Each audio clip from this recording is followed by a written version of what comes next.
दिन शनिवार 23 जुलाई 1983 को एक प्लेन अपनी उड़ान भरता है, लेकिन 41,000 फीट की ऊंचाई पर जाकर प्लेन के दोनों इंजन बंद हो गए और एरोप्लेन लैंड करवाने के लिए कोई आसपास एयरपोर्ट भी नहीं था।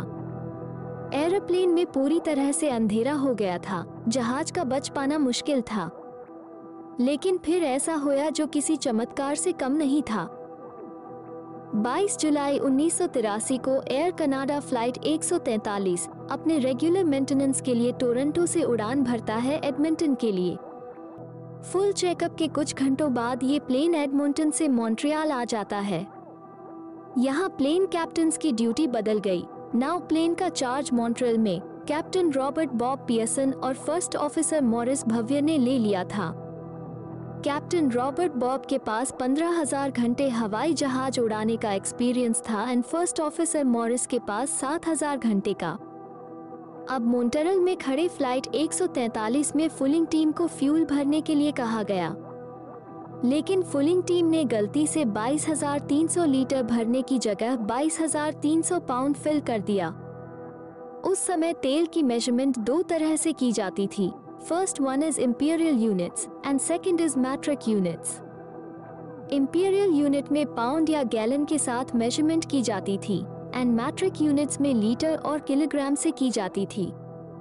प्लेन के कैप्टन ने बिना चेक के फ्यूल भरने वाली टीम को क्लियरेंस दे दिया एंड प्लेन को शुरू कर दिया उड़ान भरने के लिए। इस फ्लाइट में 69 लोग होते हैं जिनको बिल्कुल अंदाजा नहीं होता कि आगे जाकर क्या होने वाला है। धीरे धीरे प्लेन 41,000 फीट पर उड़ान भर लेता है और 41,000 फीट जाकर प्लेन सिग्नल अलर्ट देता है, जिसको देखकर कैप्टन के होश उड़ जाते हैं। ये सिग्नल प्लेन के लेफ्ट इंजन का था, जो कि अब कुछ सेकंड में बंद होने वाला था। लेकिन अभी तक उनको ये नहीं पता चला कि फ्यूल कम है। कैप्टन को लगा कि लेफ्ट इंजन तक में भी फ्यूल नहीं पहुंच रहा, तो कैप्टन ने प्लेन को नीचे की तरफ डाउन कर दिया ताकि लेफ्ट इंजन में फ्यूल जा सके। जब दोबारा इंजन स्टार्ट करने की कोशिश की तो वो स्टार्ट नहीं हो पा रहा था। जब कैप्टन ने फ्यूल का लेवल दोबारा चेक किया तो पता लगा कि फ्यूल तो आधे से भी कम है। अब कप्तान के पास एक ही सल्यूशन था कि एक इंजन से इमरजेंसी लैंडिंग की जाए। अब कैप्टन ने एयर ट्रैफिक कंट्रोल रूम को सिग्नल भेजा और सारा इंसिडेंट बता दिया। कंट्रोल रूम ने कैप्टन को बताया कि विनिपेग इंटरनेशनल हवाई अड्डा है, आगे जाकर आप वहां इमरजेंसी लैंडिंग करा सकते हैं। देन कैप्टन ने प्लेन का रूट चेंज करके विनिपेग इंटरनेशनल एयरपोर्ट की ओर कर दिया। लेकिन अब थोड़ी देर में प्लेन में एक और सिग्नल अलर्ट आया, जो कि अनबिलीवेबल था, क्योंकि ये सिग्नल राइट इंजन स्विच होने का था। प्लेन की इलेक्ट्रिसिटी चली गई और प्लेन बैटरी पे भी कुछ ही पार्ट्स चल रहे थे। अब प्लेन कंट्रोल से बाहर हो गया था। 69 लोगों के साथ कुछ भी किसी भी टाइम बड़ा हादसा हो सकता था। अगर यहाँ कोई और कप्तान होते तो शायद वो घबरा जाते, लेकिन कैप्टन रॉबर्ट बॉब पियर्सन और फर्स्ट ऑफिसर मॉरिस ने प्लेन के इमरजेंसी मैनुअल चेक करे। मे बी इंस्ट्रक्शंस हो कि अगर लेफ्ट और राइट इंजन एयर में स्विच हो जाए तो क्या किया जाए, लेकिन बैड लक से उसमें भी कोई सल्यूशन नहीं था। लाइट्स चली जाने के बाद उनका कंट्रोल रूम से वी कांटेक्ट टूट गया था। उनको अब ये भी नहीं पता था कि वो कहाँ हैं और कितनी ऊंचाई पर उड़ रहे हैं। अगर प्लेन के इंजन दोनों इतनी ऊंचाई पर काम करना बंद कर दें, तभी वी प्लेन अचानक नीचे नहीं गिरता, बल्कि धीरे धीरे नीचे आता है। लेकिन वो कभी भी क्रैश हो सकता है नीचे आकर। आफ्टर सम टाइम्स अचानक प्लेन में लाइट आ जाती है और प्लेन के पार्ट्स काम करने शुरू हो जाते हैं। प्लेन की emergency turbine RAM air turbine start हो जाती है।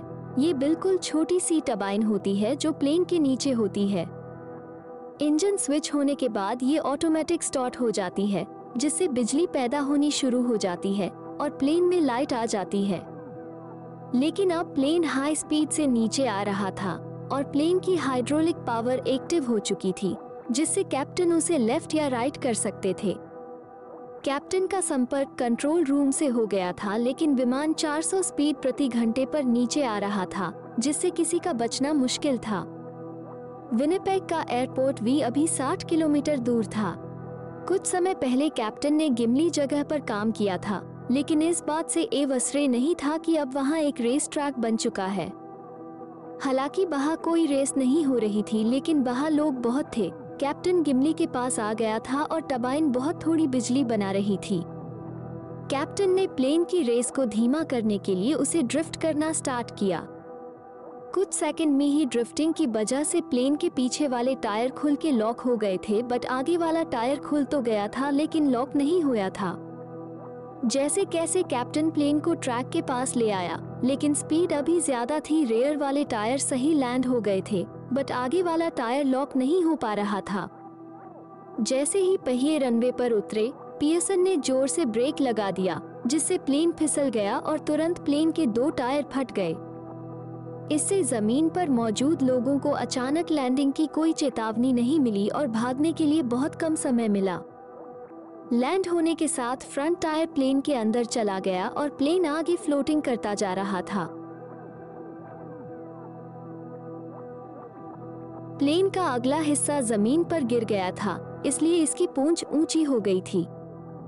इसलिए जब यात्री पीछे की स्लाइड के जरिए प्लेन से बाहर निकले तो कुछ मामूली चोटें आईं। There were no serious injuries to anyone on board the 61 passengers or people on the ground.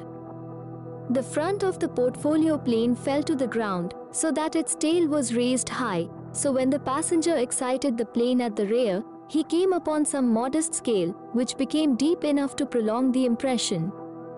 Wasn't it enough? Racers and course personnel with factory fire extinguishers extinguished a minor fire in the nose area.